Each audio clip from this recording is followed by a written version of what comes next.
Hey, everybody, it is Trags. And this week we have a second special emergency edition of the Red Sox Beat here on CLNS Media. Of course, the Red Sox beat the New York Yankees 6-2 in the wild card game on Tuesday night before a raucous crowd of 38,000 at Fenway Park.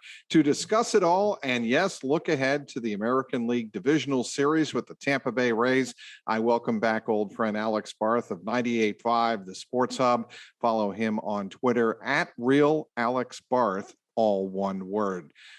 Pretty entertaining game, I'd say, for Red Sox fans on Tuesday night, beginning in the first inning with the two-run homer by Xander Bogaerts. Wouldn't you say, Alex? Yeah, I enjoyed it. I think, from a fan point of view, it was what you look for, where there was just enough drama and nervousness to make you feel alive, but not quite enough that it ever became too scary to handle. And I mean, we'll get into Good it, way but to put it. When he took Evaldi out there, when Cora took Evaldi out there, and I know he'd given up a couple of hits, but he's pitching well, and you think, like this, we've seen this before. This decision has come back to haunt managers, and kind of scooted to the end of your seat a little bit. But besides that, I don't know that there was ever too much doubt on the Red Sox fans' part. I think that Matt Vasgersian and what's his name down there in New York, they had their moments of uncertainty, especially there in the first inning. Not A-Rod, no, their Yankees radio announcer. Oh, got it. John Sterling. I don't know if you saw the clip of him in the first inning. Oh, you haven't seen that? I need to go back and watch it. Do you want to just start right here? I mean, I'll tell you. So you saw Vasgersian, right? So you saw Vasgersian, right, where he thought that ball hit in the first inning was a home run? Yes. I know exactly what you were talking about. And to be honest, I'm like, oh, my goodness. That is a bomb. It's gone. And I think everybody was fooled, including Mike Stanton himself, right? Yes. And by the way, the camera work, Stanton, I'm sorry. The camera work from ESPN didn't help. And I think they had microphones in the bats because everything sounded off the bat like it was going 500 feet. Anyway, so yeah, Vasgersian was fooled, but he at least figured it out when the ball hit the wall. If you find the John Sterling call online, Sterling never realizes it wasn't a home run. He goes into his whole, the drawn out a Stantonian home run, and what a blast it was. And then all of a sudden he gets quiet and he goes, wait, what did I do wrong? Why is he standing on first base? What did I do wrong? It's so funny. It's so funny. I'll send it to you. You got to check it out. Please, I would love to hear that. Easy enough to listen to it wherever. But look, I just thought from that moment, it was bad juju for the Yankees. And I think, when Bogey hits that bomb to center field on a really terrible 89-mile-an-hour changeup from Garrett Cole, you knew it was going to be a Red Sox night. Yes, there is the past, but I think even we in New England, all Red Sox fans, have to get over this. Woe is us. The Red Sox, the curse of the Bambino is still with us. It still hovers over everybody. No, it does not. The Red Sox have won 8 of their last 9 postseason games against the Yankees. Yeah, and it's funny. I was talking to my dad about this game, and my dad, who was probably about my age, maybe a little younger, for Bucky Dent, and had to live through that. He lived through 03, all of that. I mean, I saw 03, but I was really young. But anyway, the point being, he said, that game doesn't happen 20, 30 years ago. Like, Red Sox fans don't, as soon as Evaldi's pulled from that game, people are turning the TV off and they're hitting the panic button. And he said it's just a very different vibe than he had ever seen a Red Sox Yankees meaningful game have. And, to an extent, I agree. Again, I'm a little younger. Again, I didn't experience Dent. I was probably in bed when Boone hit his home run. I remember that series. I have a vague memory of that exact moment. I remember 04 pretty well, but, it doesn't feel like the Red Sox don't feel like the little brother anymore. If anything, the Yankees in New York are starting to show a little bit of an inferiority complex. I don't know if you saw the New York Post and their cover and their whole article about why Boston's inferior, which they had one decent point in there. I forget what it was, but outside of that, it was a bunch of BS. They're complaining about the monster when their team had wanted to play at Fenway if they got their choice, if there was the 4-way tie, and they're still bitching about, you shouldn't have a wall like that. It's not baseball. That wall's been there longer than most of them have. Okay, the irony of that is the most famous home run arguably ever hit at Fenway Park helped the Yankees win their second straight World Series in 1978. I don't know if there's another ballpark, especially in the majors at that time, where Bucky Dent's fly ball to left field off Mike Torres is a home run. I just don't. I think it's a routine fly ball, maybe moderately deep left field, maybe on the warning track of most ballparks. But because that game was at Fenway Park in 1978, it was a home run into the screen, and it propelled the Yankees to their second straight World Series. That is the irony. I need you to tweet that so I can show it to all these Yankees fans complaining about the wall and the wall and the wall and the wall. It's ridiculous. Look, you're right. They have an inferiority complex. Look, the Red Sox didn't spend $324 million on a picture to crap the bed after 2 innings and not even get through the third inning.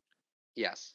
Right? That was, I mean, I kind of likened it. And we talked about this. This was a great call. You're the one who brought it up on, when did we talk? On Monday. About Garrett Cole and specifically the splits at Fenway Park. I likened it to an extent to Peyton Manning at Gillette Stadium. There's a boogeyman there, and it gets exasperated when you get to the playoffs. And you mentioned that curveball home run, right? That was kind of the first turning point in that game. And I remember because I actually ended up watching the StatCast broadcast because you mean the changeup? There was the changeup, yes. Yeah, changeup, not the curveball. Changeup. Right.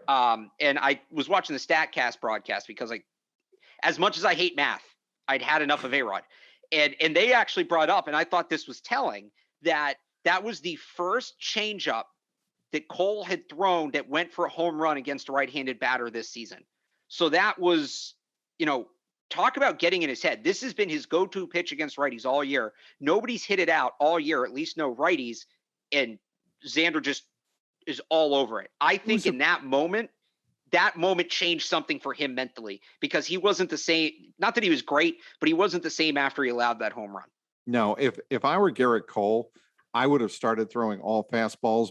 I say that, and then of course he throws a 97-mile-an-hour fastball above the belt, really top of the strike zone, and Kyle Schwarber obliterates it 450 feet into the alley in straightaway right field, and that made it 3-0 in the third inning, and the Red Sox weren't going to blow that lead. 2-0, and had that been a 1-run game in the 6th inning after Alex Cora had pulled Nate Eovaldi, maybe I changed my tune a little bit, but at 3-0, I just felt like that was the ball game. The Yankees are not coming anywhere close to touching Eovaldi on this night, not like 12 days ago or whatever it was that Friday night when the Yankees beat them 8-3. It had a completely different feel than that. And the Red Sox, give it to them because they went into that game without one of their 3 top bats, and JD Martinez out with a sprained ankle. We don't know how long he's going to be out, and I think the Red Sox certainly have the offensive depth to really not miss a beat. Would they like JD Martinez in the lineup? Of course they would. By all rights, he would be the DH. But that's just not going to be the case. Doesn't have to be the case, I think, for the Red Sox to give the Tampa Bay Rays all they can handle and have a chance to win the best out of 5 series. So it's funny. I was talking to Matt McCarthy from 98.5 The Sports Hub last night, and he brought up an interesting point that the Red Sox, just on the way he's performed, actually might be a better lineup without JD Martinez in.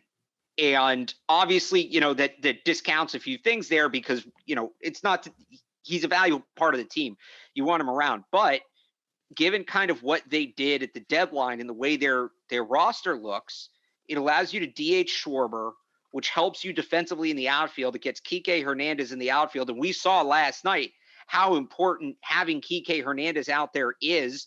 Verdugo misplays that ball in left field, and Hernandez stops that run from scoring by a lot. And look, Phil Nevin shouldn't have sent Aaron Judge, but Hernandez and Bogart still made the play, and that was another turning moment in that game. By the way, a quick PS, a postscript to that play. Yes, it was probably a terrible decision by Phil Nevin to send Aaron Judge on that play at the plate. The next play was a pop out to third base. He likely doesn't score. And really what I think is going through Nevin's mind at that point, and I don't think Alex Rodriguez was thinking of this when he criticized him and Vasgersian the same way. the Yankees were not hitting Nate Eovaldi. They felt desperate. We need to get this second run in to put some pressure on Eovaldi. That's why he was sent to the plate. Had the Yankees been showing the ability to work Eovaldi, get that pitch count up, and we're hitting him all over Fenway Park, different story. I don't think he does send him. But because they were struggling so badly, the Yankee offense was not getting anything out of anybody. I think that's why they decided that's why Nevin decided to send him. So that's a really interesting point, actually, because if you go back, you watch that replay, Nevin never really looks at the ball.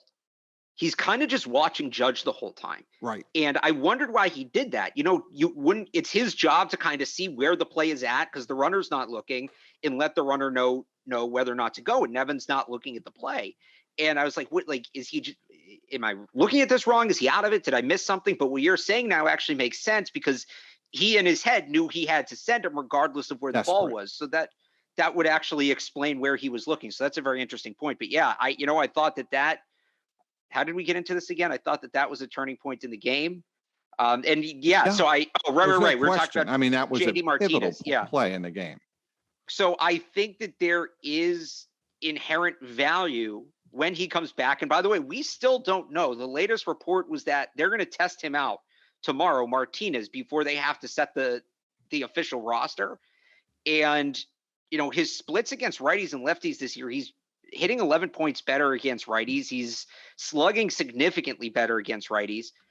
There may be some sort of case that JD Martinez should be a platoon player here down the stretch. And if it helps you get Kike Hernandez in the outfield, if it helps you get Kyle Schwarber in the lineup as your DH, kind of settles things down at first base, unless JD Martinez heats back up, I actually think that there may be a discussion to be had there. I'm not saying leave him off the playoff roster entirely, but I don't know that he's the everyday bat that he was in 2018 right now. Before we wrap it up on the wild card game, I want to address something that Alex Rodriguez said on the broadcast last night. Here we go. That I don't know if you know where I'm going with this. You might. I don't. I had to turn him off. He was too painful. But I'm excited to hear this.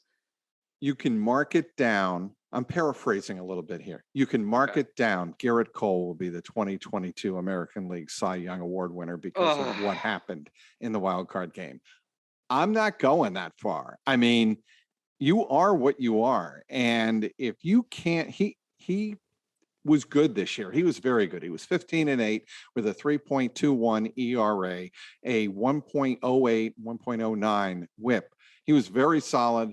He was the ace of the Yankee rotation.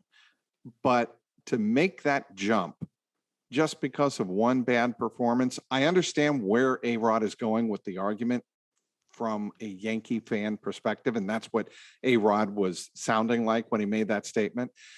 But I didn't see it last night. I didn't see it this year. Maybe he rebounds tremendously, but he's got a lot of mileage right now on that arm, and he's going to have to really change, I think, a lot of the way he attacks hitters, and he certainly can't do what he did last night in big situations. And here's what I would add to that. First off, I hope that right after A-Rod said that is when Fenway Park played Jennifer Lopez. I don't know how those two things timed up, but I hope those two related. Cole he was good. There was a significant dip from his 2 years in Houston and his 1 year with the Yankees. The significant statistical drop off. We saw last night he's not the mentally strongest guy. So the concept that somehow going to make him better, I think that was kind of disproven last night. No, wait, what is this? Well, when one of the cameras caught him on the mound mouthing, and I believe there were people speculating that what he was saying is "I'm done," which was understandable. I mean, he just didn't have any control, any command. He couldn't get anybody out. He was all over the strike or out of the strike zone, as the case were. He just couldn't get anybody out, and he had no confidence in his stuff to get the Red Sox batters out. SAWFT soft. Yeah, that really sounds like a guy who's going to come back and win the Cy Young next year. The other thing I'd add is he's got to pitch in that Little League ballpark that is Yankee Stadium 15, 16, 17 times during the season. That's not conducive. That ballpark is not conducive to one of your pitchers winning Cy Young. If anybody on that team is going to win Cy Young, it's Loizaga. That kid can freaking pitch. He's nasty. And I mean, as a closer, won it since Gagne, I don't know. But if anybody's going to be the next one, it should be that kid. I really like him. But Garrett Cole pitching in Yankee Stadium, given what we saw last night, nothing about what I saw last night from him tells me this guy's going to be a Cy Young contender next year. They really, if they're going to put A-Rod in the booth, they should put David Ortiz in the booth with him. I said that going into the game, and I'll keep saying it. Or at least put Millar up there, or put, get Eckersley, something. Get freaking Ellsbury up there. I know. Eck would be unbiased. Eck with A-Rod. Oh, yeah. He'd shove him in a locker. Literally, they'd be struggling to throw each other out of the booth. They would be, I'm sure of that. You need to so for instance, right, Sunday Night Football, they have Dungy, but they also have Rodney Harrison. And so when they talk about the Patriots and Peyton Manning or whatever, like, they play off each other well. Somebody needs to counter A-Rod. And by the way, Matt Vasgersian, who are you rooting for last night, Matt? I really couldn't tell. Trying to will that ball out in the first inning. They need some Red Sox life in that booth, especially when these two teams play each other. Speaking with Alex Barth of 98.5, the Sports Hub. Follow him on Twitter at @RealAlexBarth, all one word. All right, we already teased what we are really here to talk all about, and that's Red Sox Rays 2021 American League Division Series. It starts Thursday night. You can catch all the action 8 o'clock Eastern Time on FS1. The lineup, courtesy our good friend Ian Brown at Red Sox and MLB.com, is projected as this. It's not official, obviously, but Alex, you were mentioning Kike Hernandez. He would lead off and play center field. Hunter Renfroe in right field, batting second. Batting third would be, of course, Rafael Devers at third base. The shortstop, Xander Bogaerts, bats cleanup. The DH, Kyle Schwarber, bats fifth. The first baseman and Mr. Overlooked in my book, Bobby Dahlbeck at first base. Kevin Plawecki, not Christian Vasquez, doing the catching of Eduardo Rodriguez in game number one. Batting eighth, and really maybe the best number 8 hitter in baseball, left fielder Alex Verdugo, certainly the most productive. And then the bottom of the lineup, batting ninth and playing second base, Christian Arroyo. What do you think? So wait, was Martinez in there or no? I'm sorry. No, he was not. I don't think they're counting on him playing, by the way. I was just going to add to that, the latest report, and this was as of 5 o'clock on Monday from Pete Abe. JD Martinez doing better, will test his ankle today. Again, that's Monday. So yeah, it sounds like they're not counting on it, but I like that lineup. I think it's very similar, obviously, to the one that they just used against the Yankees. If it's not exactly the same, I don't know if I'm missing something. I think JD Martinez will be active. I think he'll be on the roster, available to pinch hit in an emergency situation in a 5-game series. Yes, I do. I think they'll have him available off the bench. Certainly, in a DH situation, he could come in, and if Cora thinks that he's healthy enough, maybe even pinch hit for Schwarber. And you obviously don't impact the defensive lineup and how you are setting people up out in the field defensively. So I could see that being a scenario. Yeah, I mean, you're looking for him for like that Kirk Gibson moment, right, where he's just smacks the balls wobbling around the bases. But yeah, I think you kind of got to go with the group that got you here. That's the group that did against the Yankees. You said Plawecki, right, in a catcher. I like that. Yep. I thought he had a good game last night. I like that they're putting Kike Hernandez back in the outfield. Again, we saw the value in that. How many times did this team get killed down the stretch just because they didn't have real outfielders playing the outfield, whether it was Schwarber, JD Martinez. So I like that lineup. I think that that's as good as they're going to get right now. And yeah, I'd be careful with JD Martinez. If you really need him, you can bring him back. But I do think, again, I think they should put him on the roster, because once they don't get him back until potentially the CS. So even if he's not ready to go for game one, I still think you put him on the roster. I think they had like Ara Uz on the roster last night, right? Like, you don't need to carry him if you have Arroyo. Get JD Martinez on there, and then you kind of see and go with him. But I do like that group for game one. And I think I saw it's Erod starting for game one, right? That is for correct. Game two. Yeah. So I like, sorry, go ahead. Now, who did you say for game two? Sale, correct. On normal rest. Abraham. Yeah. So, and that's why I like that, because, you think conventionally, let's get Chris Sale out there game one. You want to start out on the right foot. But first of all, I'm an Erod truther. I get he struggled. I think he's better than he's been. I don't know that he'll ever be the guy again that flirted with the Cy Young in 2019, but I think he's better than the guy he's been this year. But I like Sale on normal rest, because if you need to stretch him out, you can stretch him out, and maybe he goes 6 innings, even into the 7th, which would be huge. So I'll take that extra day of rest to get Chris Sale an extra inning or extra inning plus. You know as well as I do that Eduardo Rodriguez has the capability of looking like absolute dog crap in one start, and just not looking like he's in it mentally at all. Go from that to looking like Cy Young in the next start, and that could happen in the postseason. And he did it in the 2018 World Series. He has that capability in him, and I think Alex Cora likes that about him. It obviously would rather do less with the mediocre Erod and more with I'm gonna shove it right up their butts type of mentality that he showed in the 2018 postseason, especially in the World Series at Dodger Stadium. That's what he wants to see. Right. And then I guess the next question is, game 3 back in Fenway would be Sunday. Do you go Nick Pivetta in that game, or do you go back to Nathan Eovaldi Eovaldi on regular rest? So you would go Eovaldi there, and then if there's a game 4, you go Pivetta. I think some of it depends on how these first 2 games go. Sure. I mean, in a shortened series, you have to manage that way. I mean, you don't get a chance to, extra number 3 starter in stone, and nor should you. I mean, if you're down 0-2 or you're up 0-2, if you're up 2-0 rather, Nick Pivetta is definitely a viable alternative. I like Tanner Houck in the bullpen. I thought he looked really good in the wild card game on Tuesday night. I don't think the situation is going to be too big for him. And one of the reasons I don't think it's ever going to get too big for these guys is the way the organization brings them up. And Alex Cora, as the manager, is going to keep them loose and put them right into the game. I think having Tanner Houck get his feet wet in a playoff game at Fenway Park, do or die game, although the Red Sox were well ahead, it's still a do or die game, winner take all. That kind of environment, to put a guy like Tanner Houck in there and have him respond, with a scoreless inning, I think is a big deal.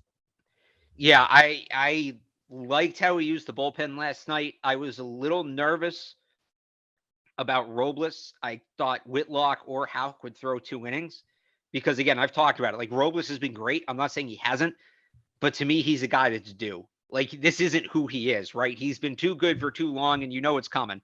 But besides that, I thought that. You are what you are. If you're starting to pitch really well, there's no voodoo child coming in telling you, okay, it's your time is up for good karma. Yeah. Now it's time for you to suck. I just don't think that happens. It's not so much that, it's more regressing to the mean, right? Where it's just, I think I'm more of the belief, Alex, you ride the hot hand. Okay. And that's fair. But I still think the 2 most important, and this isn't breaking news, I still think the 2 most important pieces in their bullpen this year, or in this playoffs, are Whitlock and Houck. And I think those are the 2 guys that you have to circle, and they're going to kind of go as far pitching wise as those 2 take them. We'll see if the offense can do their part, but to get each of those guys. Talking about, not to interrupt you as I am wont to do, but you're talking about 2 rookies as the linchpins of your bullpen. But by your assertion. Well, and that's a little terrifying, but do you disagree? Like, are you going to Ottavino? Or are you going to Barnes? Like, what? I don't know. That's what I'd love to know about how Alex Cora really feels about those kids in tense big game situations. Like, let's say it's 2-2. Let's say the series is tied 2 games apiece, game 5, bottom of the 8th inning, and you're in a tie game with runners on first and third, and you need, a ground ball. Are you comfortable going to Tanner Houck in that situation? Would you do it? If he felt if you felt he was the best guy for that situation and his stuff could generate a ground ball, would you do it? See, if I'm going lefty, maybe, or if it's a lefty, maybe Brazier. But yeah, honestly, I might. I think that I'll steal a Bill Belichick line here. When you get at a certain point late in the season, there's no more rookies, right? And I get it's a different environment here, but again, I don't necessarily trust anybody else. I'm not necessarily thrilled about Houck or Whitlock being those guys, but they're still the best option. Maybe it's the best of a bad situation, but they're still the best option. And the other reason I'm putting them on a pedestal like this, it's not just because of how good they've been, but and we've talked about this, that Andrew Miller role, that's just so crucial in the playoffs. That stretch reliever that can give you 2 or 3 innings, 2-3 times in a 7-game series. That role is so important the way playoff baseball is played. Somebody pointed this out last night. You had arguably the top 2 candidates for the AL Cy Young in a winner-go-home game, and they threw a combined 121 pitches. It's all about the bullpen in the playoffs, and you need those guys that can stretch you out. And Whitlock and Houck are those guys in that role. I'm not necessarily saying either of them should be the closer. I was actually a little surprised Whitlock closed last night, but here's the real situation I'm looking at is the one that happened last night when it's 2-3-4 in the 8th inning in a close game. Give me Houck or Whitlock. Give me Houck. Frankly, give them to me 1 inning early. Let them get 8-9-1, get them warmed up, and then 2-3-4, and it saves the bullpen. You put your best arm out there against their best hitters. Like, that's the situation to me where I don't know who else I'm turning to in that spot. I think those 2 guys, and again, they're rookies, but that everybody has their caveat, right? Ottavino's been wildly inconsistent. Matt Barnes has just been bad in the second half of the season. Josh Taylor, there's splits issues. Ryan Brazier, again, has been really good, but in kind of a limited window. He doesn't have an extensive body of work this year. It sounds crazy, but if we're talking about the butts, but they're rookies is actually the least concerning one to me in that bullpen right now. Speaking with Alex Barth of 98.5, the Sports Hub. Follow him on Twitter at Real Alex Barth, all one word. Today's show is powered by the Legends brand, an athlete-owned apparel brand popping up seemingly everywhere these days, including many pro locker rooms and on some of today's top athletes. Legends is owned in part by athletes like Steve Nash, Matt Barnes, Baker Mayfield, NFL legend and local hero Willie McGinnis, and even former Celtic Marcus Morris Sr., among many others. Legends makes high-performance apparel with a style and comfort you'll want to wear all day. Visit legends.com today and see why athletes everywhere are swapping out their big box brands for Legends apparel. Use the code SOX20, that's SOX20, and save 20% on your first order. Again, that's legends.com. Use that promo code SOX20. The offer ends October 10th. Back with Alex Barth of 98.5 The Sports Hub. And you can follow him on Twitter at Real Alex Barth. Apparently, he doesn't know how to center himself on his camera as we're doing this podcast. Are you with us? Yeah. Yeah. Okay. Yeah. You could move over to your right just a tad. Well, see, I get because there's this light behind me and it screws it up. So I don't have like a perfect way to balance everything here. Way to prep for this podcast. I appreciate it, Alex. You come through for us all the time. You're awesome. All right. Let's spend some time as we wrap it up on the Tampa Bay Rays and the things that the Red Sox are going to have to do. First of all, their starting pitching is going to have to control the top 5 batters in their order, which figure to be Randy Rosarina playing left field, Wander Franco, the super sensation rookie that was brought up in midseason, and he hasn't disappointed. He is their shortstop. DH Nelson Cruz, who has experience up the wazoo. This will not be a bigger than life situation for him, batting third.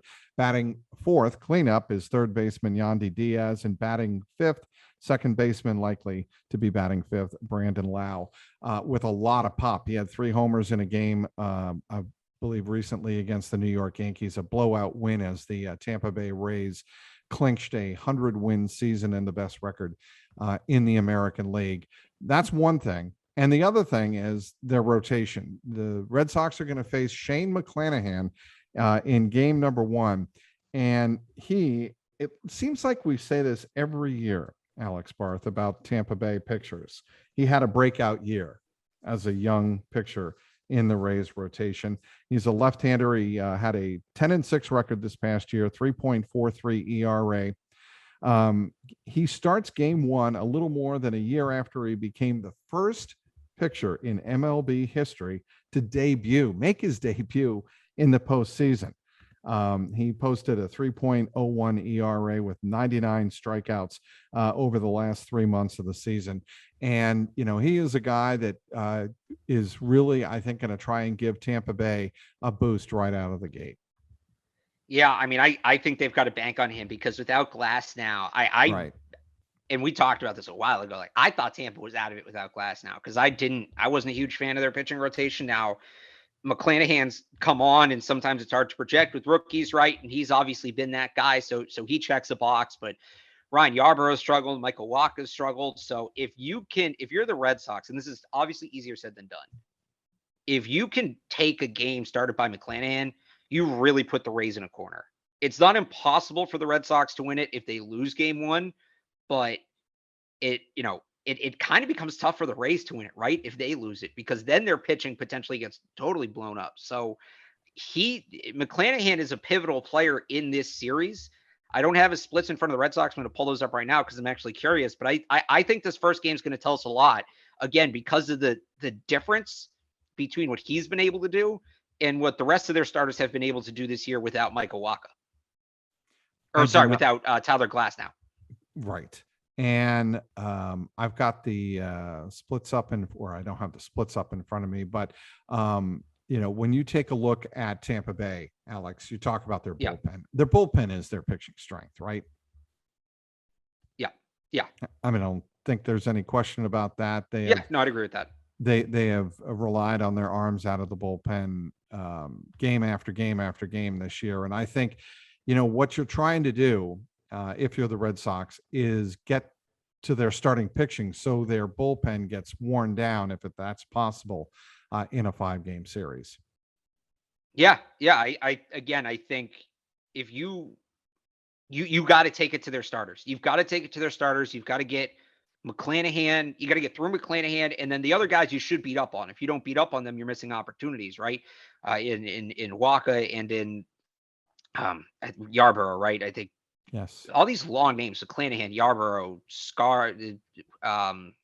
Anyway, I think the Ryan Yarbrough, Michael Wacha, Shane Baz is also in their rotation. They actually list on MLB.com. They list 6 pictures in their rotation. Shane McClanahan tops it off as the number 1. Drew Rasmussen, Luis Patino, Ryan Yarbrough, Michael Wacha, who has obviously playoff experience from his days in St. Louis, and Shane Baz. Yep. So again, I think if they can get through McClanahan, I don't necessarily feel as great about some of those other guys as I do McClanahan. So I think if you get through him, and then you can, especially if you can get through him and then kind of blow the bullpen up on day one, you force the Rays to kind of stretch out some of those other starters who haven't been as good. So I always try to be hesitant, right? It's so easy, any sport, baseball, basketball, hockey.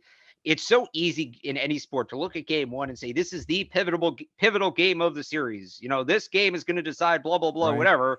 And it's important. You want to get out to 1-0 lead, but we've both seen series where game one feels like years before game, even by game 4, things can monumentally shift. So, but in this one, it just, because again, the way the Rays pitching staff is structured, and because it's only a 5-game series, not 7, that game one, assuming McClanahan is starting, I actually don't know if they've made that official, but assuming McClanahan is starting, they have. Okay. It feels incredibly pivotal. So their bullpen leading the way is Diego Castillo, Andrew Kittredge, Pete Fairbanks, JP Frierson, and then Dietrich Enns. All of those guys have powerful arms, and also Jeffrey Springs in there as well. The guys that strike out the most, Kittredge by far and away, 77 strikeouts and 71 2/3 innings. And, he's got 8 saves and 9 save opportunities. And as we know from Kevin Cash, he is not afraid to go to the bullpen, sometimes too early, as we found out in game 6 of the 2020 World Series against the Dodgers. Kevin Cash has got something on the line now, too. He's trying to become the first Tampa Bay manager to win a World Series. And, this franchise has been to 2 of them and lost them both. And he would like to finally break through and give Tampa Bay a World Series. Don't you also think there's sort of a redemption element in this for him? Right after what happened last year? That's a great point. No question about that. However, a manager managing for redemption is a lot different than players playing for redemption themselves. I guess I mean that more. And look, I don't know, because baseball's been taken over by the nerds, but if he makes a similar decision, or if there's other wonky decisions that cost the Rays this series, it should cost him his job. It won't, because one, there's nobody to call for it in Tampa. That team has no fans. And two, the nerds running the team will probably call him a genius and build him a statue, because they don't care about winning games. They care about bowing down to the math. But I do, like, you wonder how that factors in, that element of, he is the reason they didn't win last year.